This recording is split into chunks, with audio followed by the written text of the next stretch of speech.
And maybe this would be a good time. I'm sure we'll weave foraging and fishing in here as we go. But you had the opportunity to compete on a show that probably a lot of people listening will be familiar with, Moonshiners Master Distiller. And the theme, I guess, of your competition was related to foraging. So I'm wondering if you could walk us through your experience on that show and maybe your approach to building a spirit using foraged ingredients. Yeah, no, that was an awesome experience going on the show, and I luckily was able to get on an episode where it was foraging in your home state. Where when I first found out, they weren't really sure if I was going to forage in in Tennessee or if I was going to forage back home. So immediately, I hopped online and started reading about I guess you could call it the terroir of Tennessee, to understand, what's native to Tennessee, what could I utilize down there, what could I find easily with my knowledge from New England. Luckily, they changed it to foraging from home and bringing your ingredients down with you. Oddly enough, I never applied for the show. They reached out to me on Instagram, the, I guess, recruiting agency for it all, just because I'm active on there and I post about distilling and the outdoors and whatnot. And they asked if I wanted to be on it, and I'd go down in like 3 weeks. And I was like, good thing I've been doing this in the back end for a while. So I luckily had, some herbs that I had dried off that I had harvested. Some I grew at home in my own garden. And I knew I wanted to make a botanical spirit, but for gin, I was like, man, it's going to be hard to make a gin because I don't have my neutral.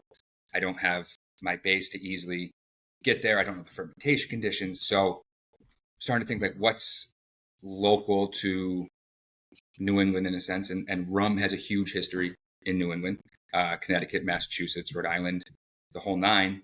So I said, oh, I love molasses. So I brought my molasses with me, which is in my eyes, a foraged sugar because it's the byproduct from the big guys. And I also wanted to bring some fruits into it. So I used Kousa Dogwood berries and beach plums, which beach plums and Kousa berries aren't really a everyday off-the-shelf product, but they are fantastic.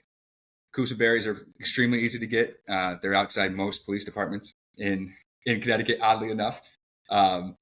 Makes no sense. But then the beach plums are a pain in the tuchus to get. You get stung, you get your thorns, but the reward is huge. So I guess to tie it all in, I had just went into my Rolodex, I guess you could say, of now I know I'm going to be doing a molasses-based gin. So let's work with it that way. I did buy my juniper, of course, because I couldn't forage all that myself here. And juniper is an interesting one too, because there's so many different types of juniper. You got to make sure you're getting the right one, and just kind of wanted to make it easy with that. So went that way and knew what my base spirit was going to be. But they wanted us to go to second and third parts if you go forward, where you flavored your spirit, you did a final spirit run and then you flavored your spirit at the end. So final spirit run, I harvested a lot of lemon verbena from my garden, brought that down there for that. And then for my flavoring aspect, I made a Kousa Dogwood berry jam, and I harvested sea salt from Long Island Sound and made that back at home. So that's where I brought a big version of terroir into it all, because salt is so different no matter where you get it from. And it's one of the easiest things in the world to make at home and do it yourself. Go down to the shore, grab some water, filter it if you want to a little bit, and then just set it in a pan and leave it. When it's done, you scrape the salt off and you have a fantastic salt. One of the guys on the show was like, he tried the salt and he's like, this reminds me of being back home on Long Island on the water, which is exactly where I got it from. So just fun. And it was a great learning experience. You know, it challenged the hell out of me. I wasn't going to go at first because I was like, why'd they reach out to me? I'm a younger distiller. They're pointing me to lose in a sense, but thought about talking to my daughter down the road about it all, being like, oh, I could have been on that TV show, and her rolling her eyes, being like, okay, Dad, another one of your stories. So I just did it. You know, I went for it, and luckily enough, I took home the W from it all. So that was a fun time and was a catalyst for where I am today. So. Yeah, fantastic. Well, I'm excited to watch the episode. It's not quite the newest season is not available on the apps that I have access to, but as soon as it goes live, I'm excited to check that out. Now, a couple technical follow-ups. So did you do a vapor infusion or a maceration with the beach plums and the juniper, and then like what forage components flavored the spirit at which steps? Break that down a little bit more granularly for us. My mash was molasses, Kousa Dogwood berries, beach plums, and I steeped a tea as well. So I had used mint, coriander, lemon verbena, and those were and a couple star anise seeds, not pods, as a tea before I added my molasses during fermentation. And then I just ran that as is for my first spirit run, which then we got our ranking order for our still pick. And people who know the show, you know, everybody wants to go for the thumper.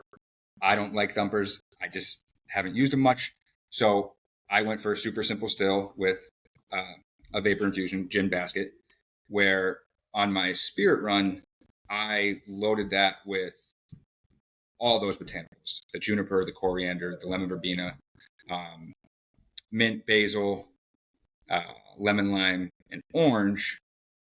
And I forgot my star anise seeds in there, but luckily it actually helped me because the judges don't love star anise. So it came out, and it was, you know, I did my flavor cuts and I blended my favorite char, handed it in.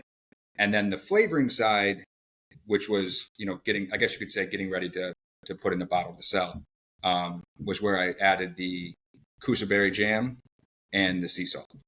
So it was a molasses-based gin, and it was flavored with the Kousa berry and salt, and they called it gin rummy, which oddly enough was such a great name because my wife and I have a running game of gin rummy for the past 9 years now. She's ahead by like 1,000 points, but you know, we got a lifetime to go, so I might get back. Exactly. Yeah, it's a journey of 1,000 miles. You got to start one hand at a time. So I'm really glad I pushed on that, because I think the choices that you made there are a little bit telling, right? So, you know, you go on a show called Moonshiners, you kind of expect them to go for the moonshine still. I mean, honestly, you did what I would have done. Now, I'm not a distiller, but if I was put in a position to make a foraged spirit, I would go botanical. And if you're going botanical, you want the gin basket. So, bam. Now, you also you kind of went extra, right? You made a tea. Normally when you do a fermentation, you just stick something starchy or sugary into water, and bam, you know, the yeasts and the sugar source are going to be the primary flavoring agents there. But you got this stuff, might as well add it to the fermentation step. So you're getting flavor at the fermentation step, you're getting flavor in the gin basket, and then of course you've got the sort of addition of the jam and the salt at the end. So you've got this lightly sweetened botanical spirit, and I think it's even still appropriate for rum, which is, as a category, it allows for the addition of a little bit of sugar historically. So I think you've got a really technically sound spirit, and it's got the flavor integrated at so many points. And this is something that we learned, in the gin class too. Like the more opportunities that you have to kind of really juice your botanical profile, you should really take those, because that's what's going to make something really distinctive. And then of course you've got this beautiful, almost chefy thing that you do at the end, where, you add salt, and that salt just with a little bit of sugar and a little bit of salt, it just amplifies flavors so much. So I think as daunting as that must have been to execute in 3 weeks, I mean, I think it's a case study in how to take foraged ingredients and get the most flavor out of them. So, I mean, what are your other takeaways from that competition? Has it made you excited to try and do stuff like that in your own distillery now?